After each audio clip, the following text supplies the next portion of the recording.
En ce qui concerne les baptêmes, lorsque vous irez baptiser, baptisez au nom du Père, du Fils et du Saint-Esprit.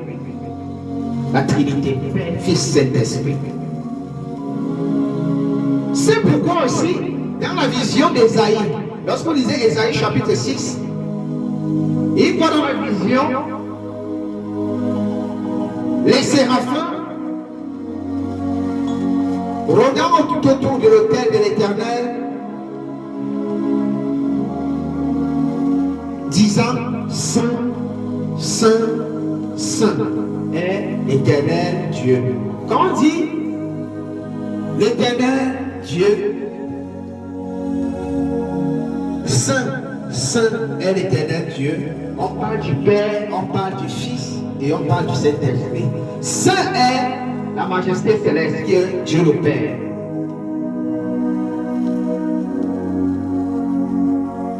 Qui n'a pas de commencement ni de fin.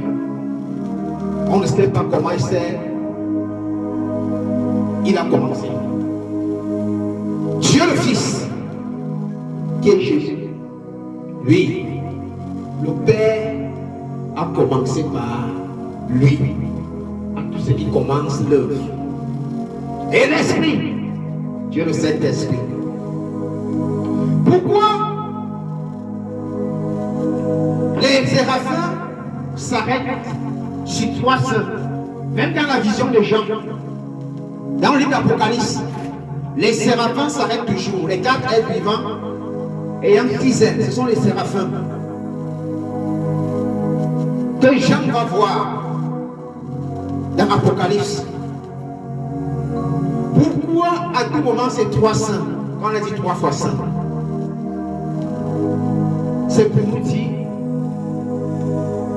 il existe bel et bien Dieu le Père, Jésus-Christ et le Saint-Esprit ou l'Esprit.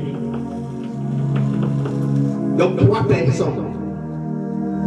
Le Père est saint, le Fils est saint et l'Esprit est saint.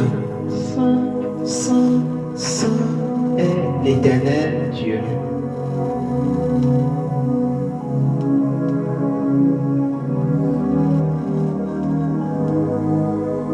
Alors l'Éternel, lorsqu'il parle à Moïse pour son nom, il s'est arrêté après avoir dit son nom est Je suis. Ou bien YHWH. Je suis. Tout simplement. Lorsque Moïse va insister, va dire je suis le Dieu d'Abraham. 1. Le Dieu d'Isaac. 2. Et 3. Le Dieu de Jacob. Toujours 3. La plupart des actes prophétiques donnés par l'Éternel, c'est-à-dire le Père, le Fils et l'Esprit, qui vont dire dans Genèse chapitre 1, à partir du verset 26, créons l'homme. On dit Dieu, on dit créons, on veut dire ici le Père, le Fils et le Saint-Esprit. Donc quand nous disons éternel, discerner, si vous entendez l'Éternel m'a fait, et que c'est Jésus qui est en train de parler, Jésus à ce moment-là s'adresse à son Père.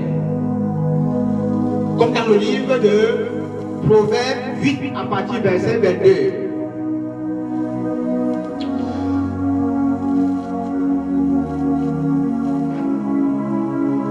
Beaucoup se sont cachés, ont eu peur de la révélation.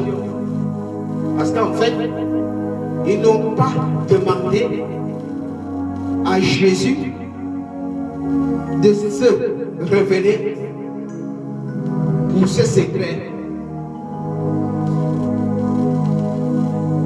De leur révéler les choses cachées de la Trinité.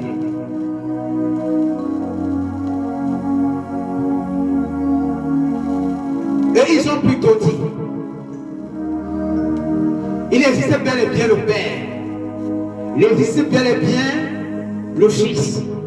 Il existe bel et bien l'Esprit. D'autres ont dit tous sont égaux, gros mensonge. Car le Christ dit même, jusqu'à présent, ne sait pas quand est-ce qu'il y aura la fin du monde.